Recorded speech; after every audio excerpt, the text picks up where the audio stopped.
Astaghfirullah. Assalamualaikum warahmatullahi wabarakatuh. Alhamdulillah wassalatu wassalamu ala Rasulillah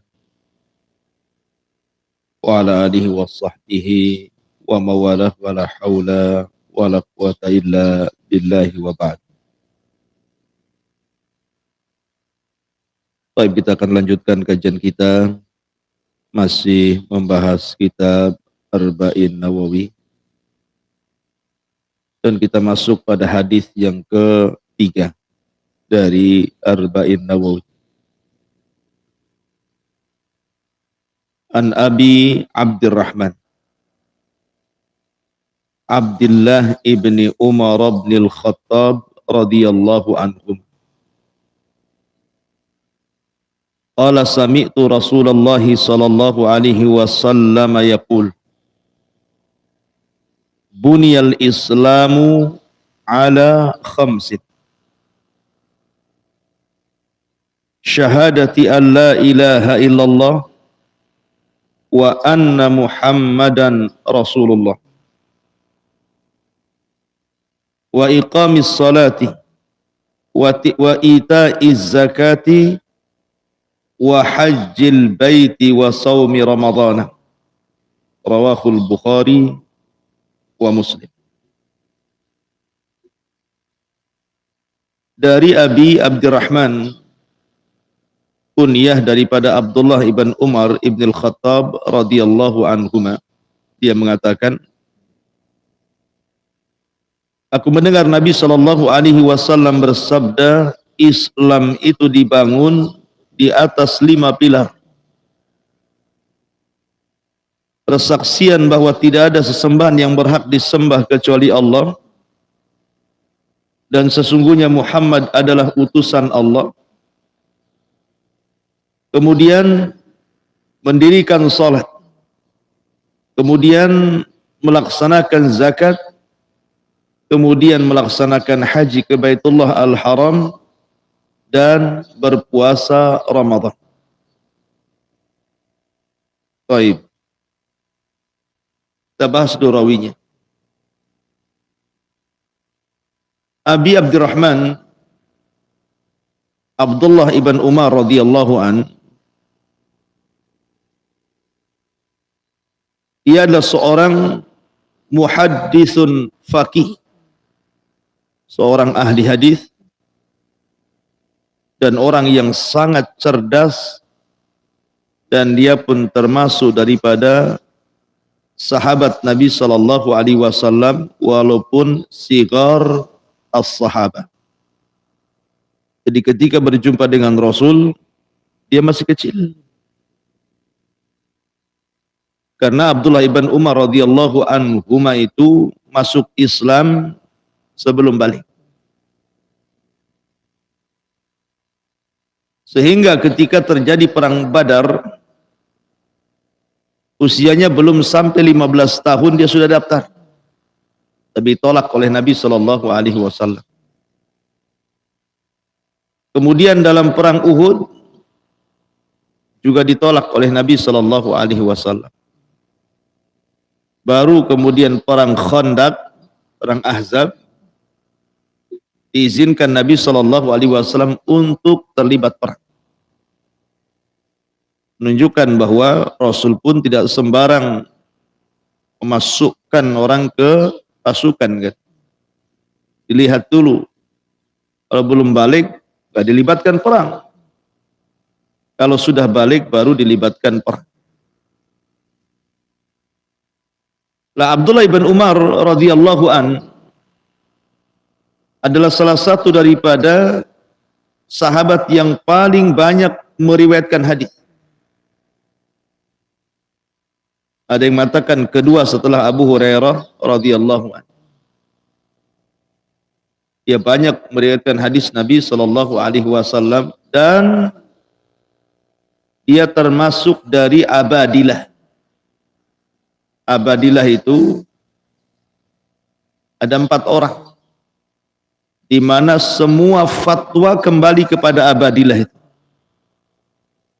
Disebut Abadilah itu maksudnya karena diawali namanya dengan kata-kata Abdullah.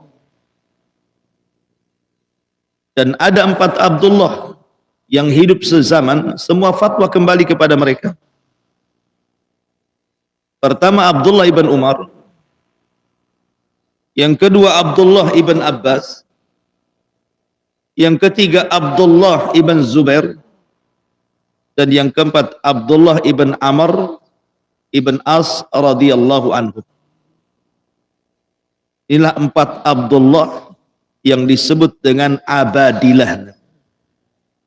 Semua fatwa kembali kepada 4 orang ini karena mereka hidup satu zaman.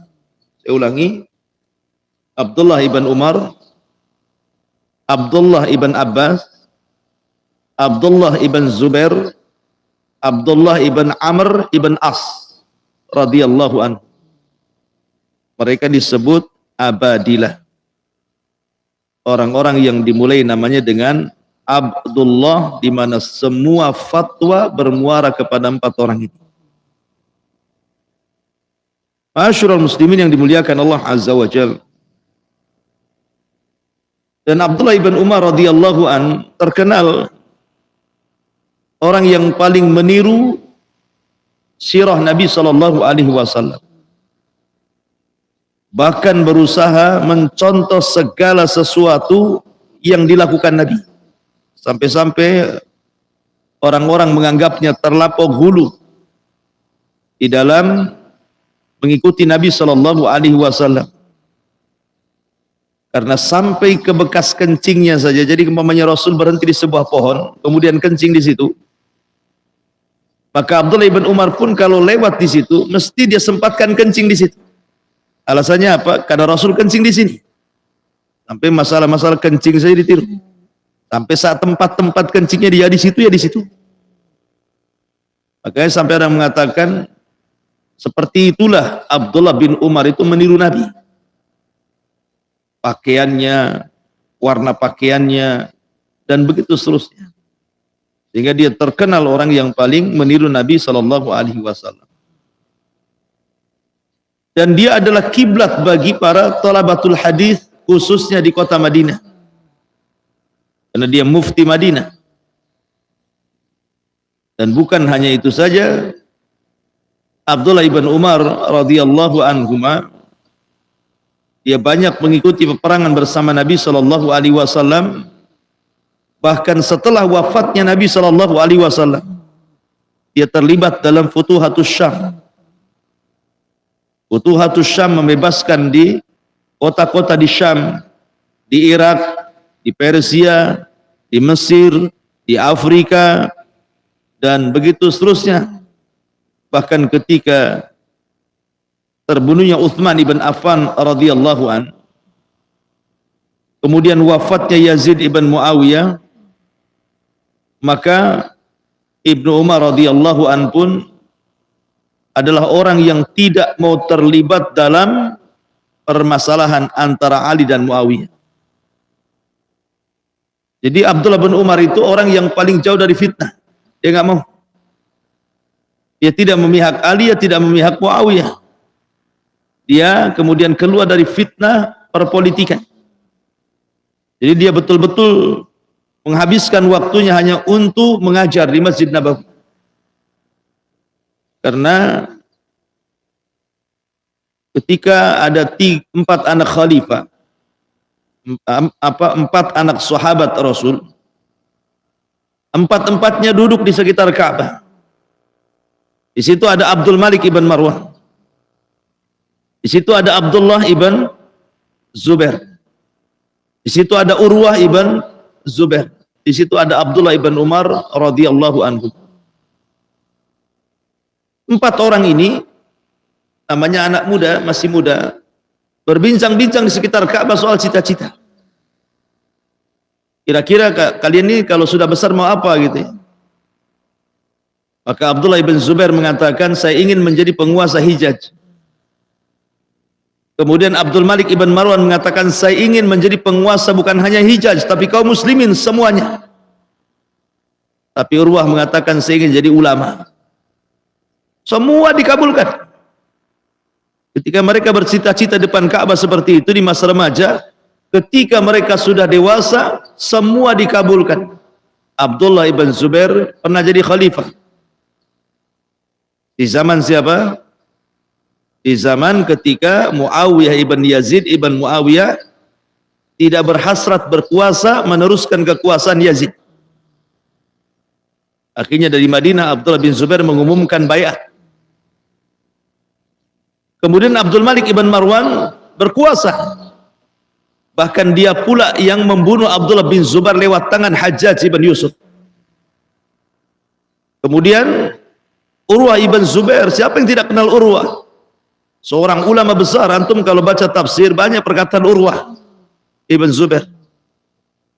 Tapi Abdullah ibn Umar radhiyallahu anhu ketika ditanya cita-citanya, dia tidak mengemukakan cita-cita satupun di dunia. Tidak ingin menjadi khalifah, tidak pula ingin menjadi ulama, tidak pula ingin menjadi penguasa dan pengusaha. Dia hanya mengatakan atamanna atau tamannaitu an adkhulal jannah. Cita-citaku hanya ingin masuk surga saja. Gitu. Cita-cita ingin masuk surga. 3 sahabat sudah dikabulkan. Tinggal Abdullah ibn Umar. Masalahnya cita-citanya bukan di dunia, tapi di akhirat ingin masuk surga. Lah Abdullah ibn Umar radhiyallahu anhu terkenal rajin ibadah. Terutama qiyamul lail, dia tidak pernah meninggalkan qiyamul lail. Ada sebabnya. Jadi dia suatu ketika bermimpi diapit oleh 2 malaikat, dibawa ke neraka, diperlihatkan kengerian neraka. Maka karena saking ngerinya dia melihat neraka, kemudian dia berdoa kepada Allah dalam mimpinya agar dia bukan termasuk penghuninya. Maka Allah katakan anta lasta minhum, kamu bukan penghuni neraka. Kemudian Abdullah bin Umar dijauhkan dari neraka. Kemudian ketika hendak dia menceritakan mimpinya kepada Rasulullah, tidak berjumpa, maka dia berjumpa dengan Hafsah, saudarinya. Kemudian dikatakan, ya Hafsah, semalam aku bermimpi begini, coba tanyakan kepada Rasulullah. Maka Hafsah istri Rasul akhirnya bercerita tentang mimpinya Abdullah bin Umar. Maka Nabi SAW mengatakan, ni'mar rajul Abdullah lau kana yusalli minal lail. Sebaik-baik orang adalah Abdullah, maksudnya Abdullah bin Umar, kalau seandainya dia mau sholat malam. Dia mendengar perkataan itu, maka sejak itu dia tidak pernah meninggalkan qiyamul lail sampai wafat. Masyarul muslimin yang dimuliakan, kalau soal sedekah jangan tanya. Abdullah bin Umar ini ahli sedekah. Suatu ketika untanya hilang, untanya dicuri orang. Kemudian pencuri dan untanya ada di pasar. Dihabarkan kepada Abdullah bin Umar radhiyallahu anhu. Akhirnya Abdullah bin Umar pun datang dengan pembantunya ke pasar. Dan dari kejauhan dia melihat unta dan pencurinya. Tapi tiba-tiba Abdullah bin Umar kemudian balik lagi. Sehingga pembantunya mengatakan, wahai tuan, untamu di situ. Itu orang yang mencuri untamu tuh. Kenapa kau balik lagi? Kata Abdullah bin Umar radhiyallahu anhu, biarkan saja. Aku tidak hendak mengambil unta itu di dunia. Aku hendak mengambil unta itu di akhirat. Kemudian dia pulang. Kira-kira nih, kalau antum punya mobil Avanza lah, curi orang, kemudian tampak pula dijodoh mobil antum sama pencurinya, kira-kira balik nggak antum? Biarin aja lah, nanti saya ambil di akhirat. Nggak ada ceritanya, yang adalah perpolisian tuh. Artinya bahwa Abdullah bin Umar sampai seperti itu. Pulang lagi, dan jelas-jelas dia untanya ada di depan dia, pencurinya ada depan dia, tapi dia mengatakan tidak. Biar aku ambil di akhirat unta itu. Bahkan suatu ketika dia membeli seorang budak wanita. Budak wanita ini pula cantik. Akhirnya kemudian dia berhasrat hendak menggauli perempuan itu. tapi akhirnya tidak jadi, dan dia pun mengatakan anti hurratun liwajhillah, kamu saya merdekakan karena Allah Azza wa Jalla. Ya, karena Abdullah ibn Umar radhiyallahu anhuma paling mengamalkan ayat lan tanalul birra hatta tunfiqu mimma tuhibbun. Kalian tidak mungkin sampai kepada level albir sampai menginfakkan apa yang kalian cintai. Abdullah bin Umar itu kalau cinta kepada sesuatu langsung diinfakkan. Sampai ketika dia punya pembantu, pembantunya itu kemudian diculik unta-untanya. Jadi dia mengirim seorang pembantu untuk berniaga, supaya di tengah jalan dirampok itu orang-orangnya, ya habislah semuanya. Tiba-tiba orang ini kemudian lepas dari ikatan rampok itu, kemudian menghadap Abdullah bin Umar. Kemudian dia minta maaf dan mengatakan, wahai Tuan, unta dan daganganmu dirampok orang. Saya pun dirampok juga. Dan barangnya saja saya juga sama dirampok katanya. Tapi saya bisa lari dan bisa kabur. Kata Abdullah bin Umar, kenapa kau kabur? Kenapa kau kabur dan datang kemari? Kau kan bisa kabur ke tempat lain. Kau tidak perlu datang lagi kemari, tidak mungkin ku cari. Katanya orang ini, wahai Ibnu Umar, tidak, aku tidak akan meninggalkan diri, bukan aku cinta karena Allah Azza wa Jalla kepadaku. Kata Abdullah bin Umar, Allah, ini bahasa Arab, betul kau cinta denganku karena Allah? Katanya pembantu yang mengatakan, iya, kalau begitu a'taqtuka liwajhillah, merdekakan kau karena wajah Allah, pergi kau dari sini. Jadi saking seringnya memerdekakan budak Abdullah bin Umar itu, sampai kata para ulama sejarah 1000 lebih budak pernah dimerdekakan Abdullah bin Umar. 1000 lebih, bayangkan. Sementara harga budak itu bukan harga biasa, harga besar. Menunjukkan bagaimana ibadahnya, bagaimana kedermawanannya, bagaimana ilmunya sudah tidak dilakukan lagi karena dia seorang perawi hadis Nabi sallallahu alaihi wasallam. Asyrul muslimin yang dimuliakan Allah Azza wa Jalla, intinya bahwa Abdullah bin Umar kemudian wafat pada tahun 74 Hijriah, ada mengatakan 73 Hijriah di Mekah. Kemudian Hajjaj ibn Yusuf yang menyolatinya, kemudian dikebumikan di Maqbarah Muhajirin di dekat Dhitua, dan ada yang mengatakan di tempat lain. Intinya bahwa radhiyallahu anhu wa radu'an. Itulah Abdullah Ibn Umar radhiyallahu an, banyak meriwayatkan hadis dari Nabi, dari Abu Bakar, dari Umar, dari Utsman, dari Abi Dzar, dari Muadz bin Jabal, dan juga mengambil hadis dari Aisyah radhiyallahu anha, dari Ali, dari Bilal, dari Abdullah bin Mas'ud, dari Hafsah, ya, dari Abi Lubabah al-Ansari, dan banyak sekali guru-gurunya dari kibarus sahabat, sahabat-sahabat yang sangat mumpuni di zamannya dan lebih tua usianya atau seniornya, dan juga murid-muridnya banyak. Di antaranya Abdullah bin Abbas mengambil hadis dari Abdullah bin Umar.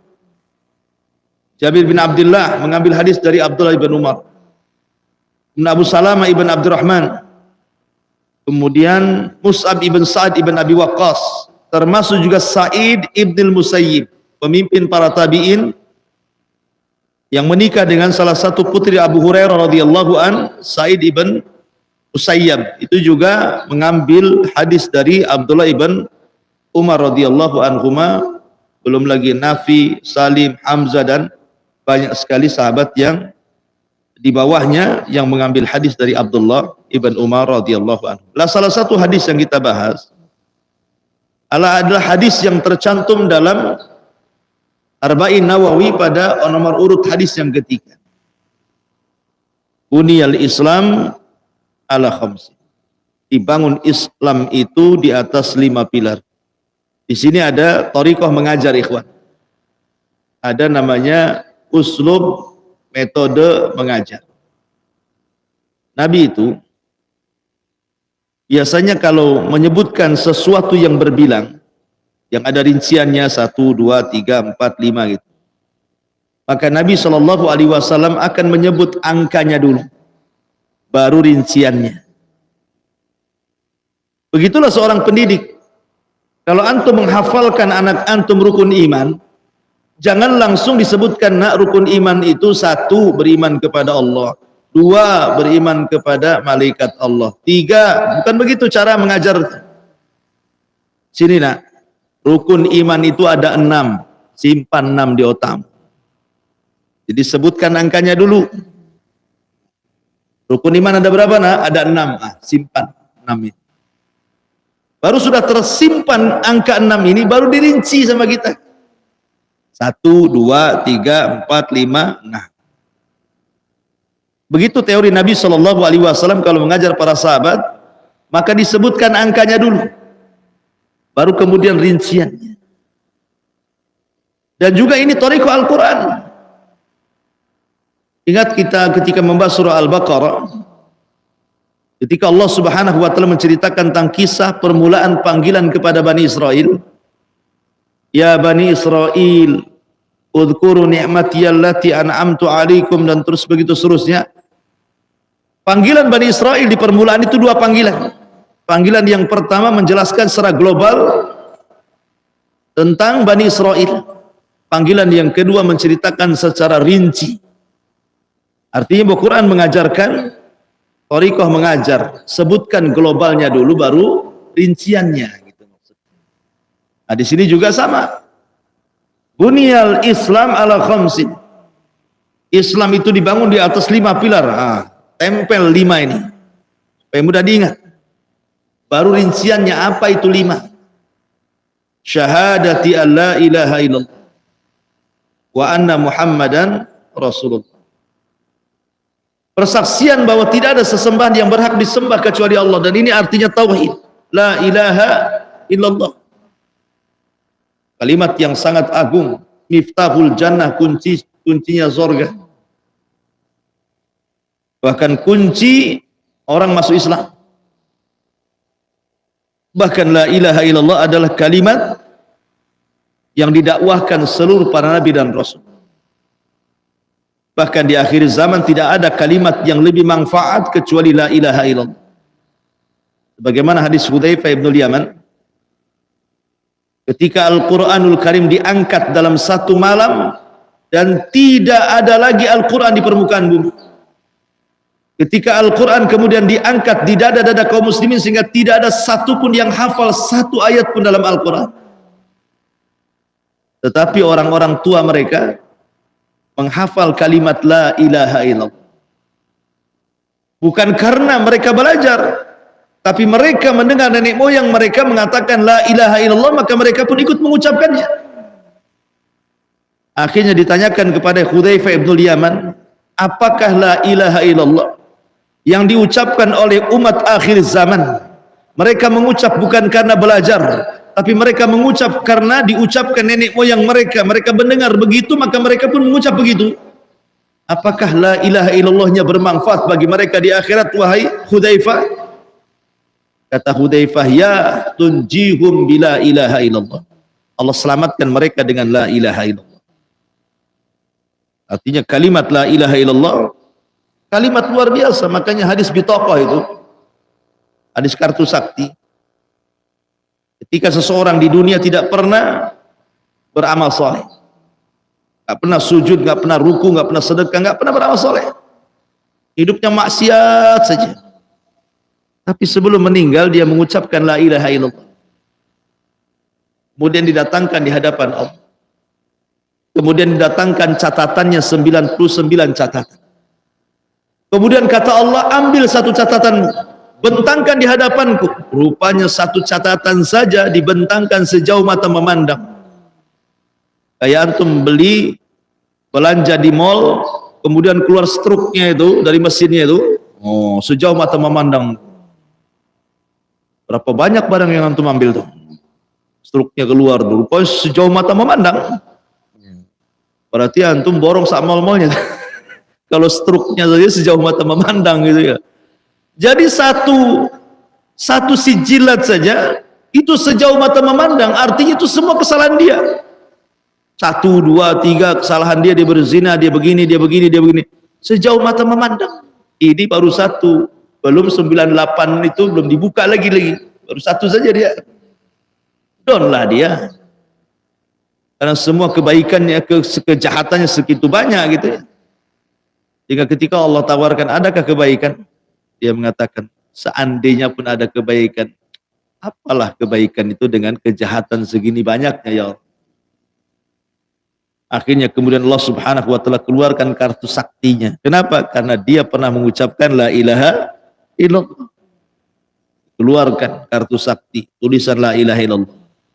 Kemudian diletakkan di neraca, dan 99 dosanya, catatan dosanya diletakkan di neraca satunya, malat bihinna la ilaha illallah, tasat bihinna la ilaha illallah. Tiba-tiba la ilaha illallah memberatkan timbangan dia. Padahal dia tidak pernah beramal soleh, tapi dia tutup hidupnya dengan la ilaha illallah. Menunjukkan Islam itu apa? Menggugurkan dosa-dosa sebelum Islam. Sebagaimana tobat juga menggugurkan dosa sebelum tobat. Wa anna Muhammadar Rasulullah. Kemudian persaksian bahwa Muhammadlah utusan Allah. Arkan rukun beriman kepada Nabi Shallallahu Alaihi Wasallam ada berapa? Ada 4. Pertama, tasdikuhu fima akhbar.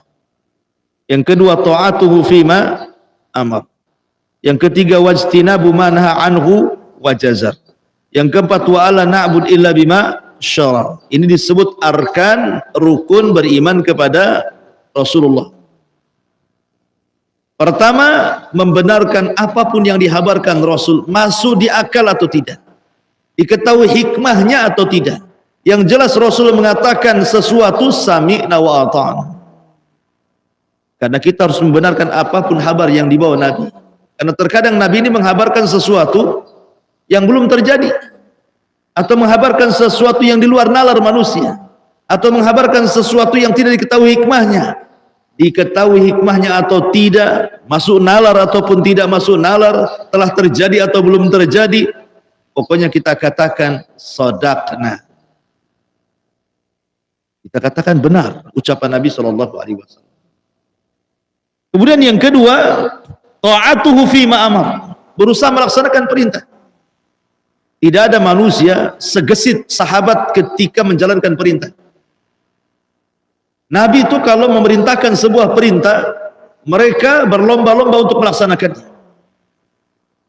Saking herannya Abi Sufyan ketika masih kafir mengatakan, aku loh pernah datang ke Persia, ke Romawi, tapi aku tidak pernah melihat ada sahabat yang mengagungkan nabinya melebihi sahabat Nabi kepada Nabi Shallallahu Alaihi Wasallam. Nabi kalau meludah ditangkap oleh para sahabat, ludahnya diusapkan ke badan.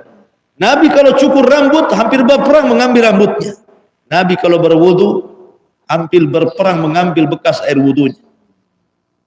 Saking mengagungkannya Rasul para sahabat kepada Nabi SAW. Tapi ini khususnya Rasul tentunya ya. Jadi suatu ketika terjadi musim lapar, terpaksalah orang kemudian menyembelih binatang keledai. Keledai itu disembelih, yang biasa dipelihara itu. Kadang memang paceklik luar biasa Madinah, terpaksa menyembelih keledai-keledai mereka. Ketika sudah matang, siap santap, datang pula perintah. Allah haramkan tidak boleh makan keledai pelihara. Dibuang itu keledai-keledai.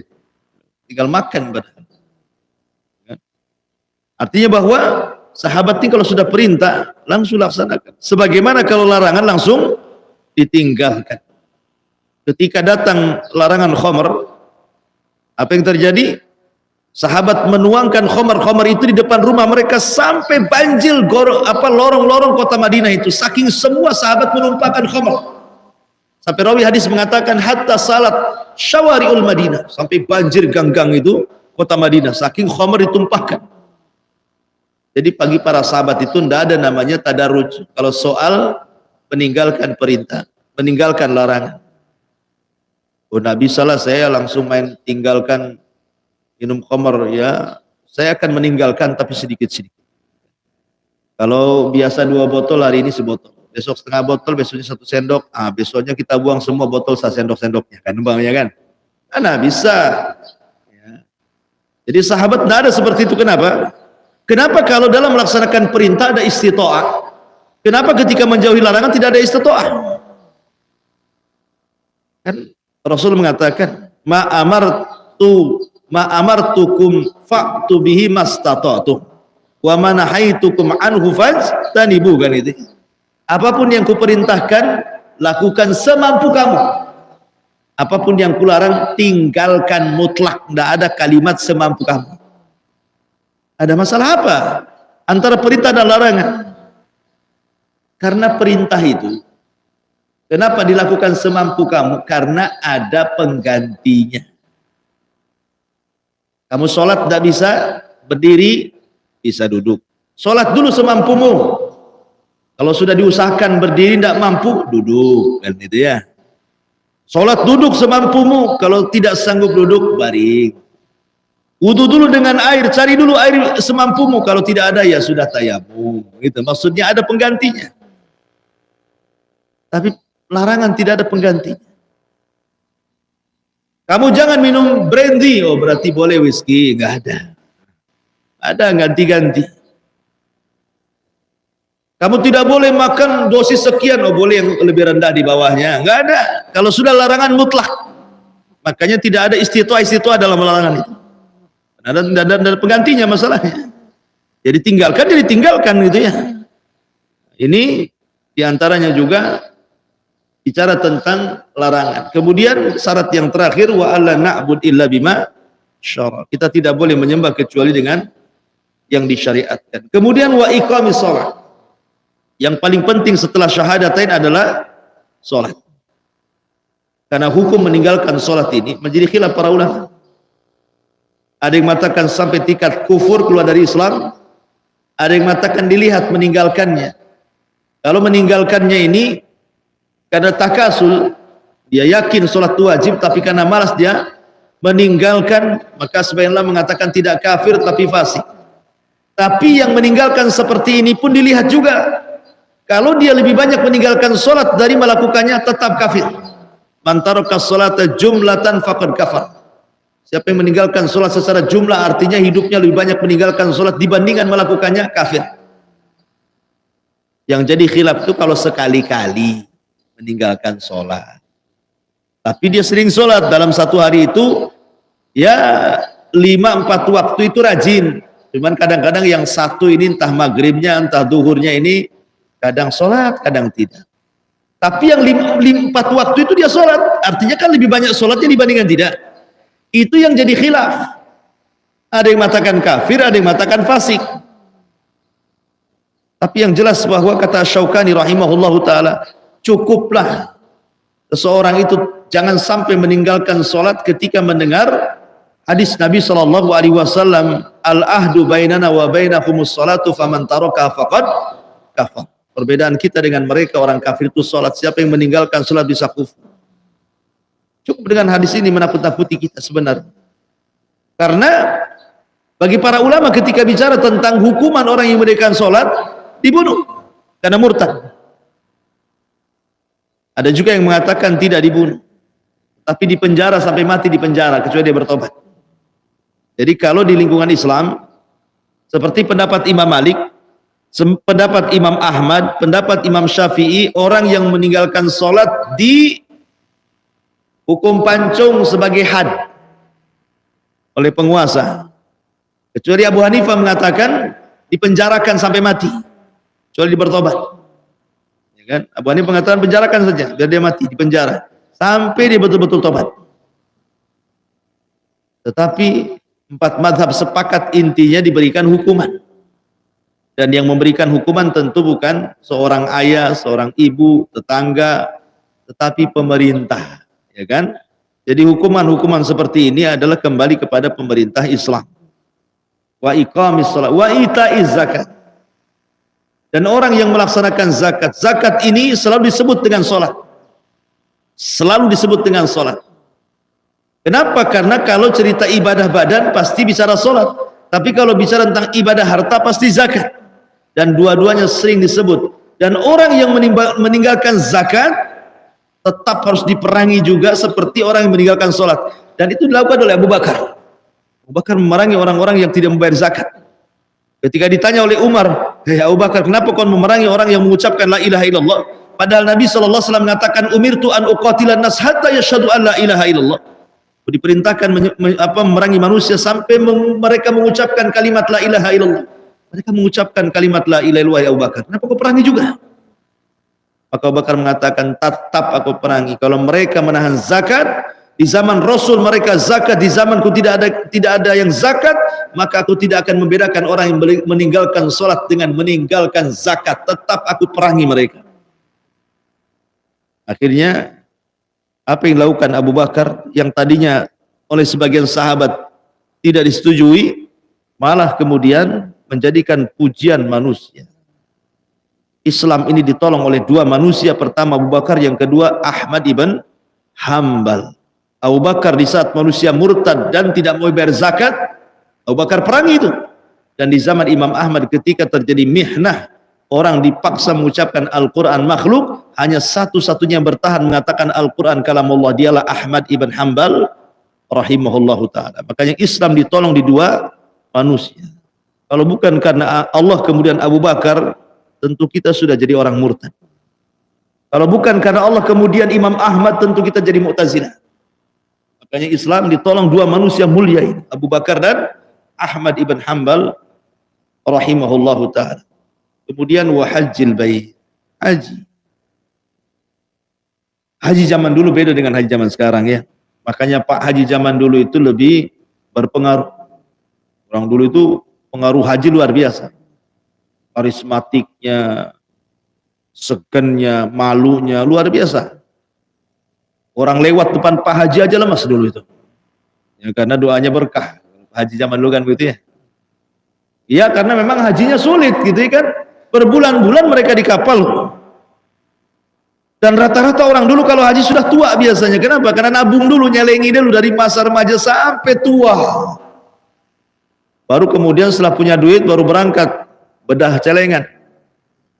Kemudian berangkat naik kapal lagi, berbulan-bulan lagi sampai di sana di Jeddah jalan kaki lagi, coba bayangkan. Sehingga banyak yang tidak selamat, pulang tinggal nama. Nah, makanya yang berhasil pulang itu hajinya itu memang luar biasa, sakral sekali hajinya itu. Kalau kiai ceramah nggak ada hajinya, nggak laku di zaman dulu tuh. Makanya dibuat KH, kiai haji ya. Kalau hanya kiai saja belum afdal, belum berkah dakwahnya. Kalau sekarang biasa aja haji, artis pun haji, semua haji. Biasa. Wajib berapa kali? 1 kali. Kamu dipanggil Pak Haji. Aku 3 kali. Haji, anu. Gitu ya. Detailnya 3. Gitu.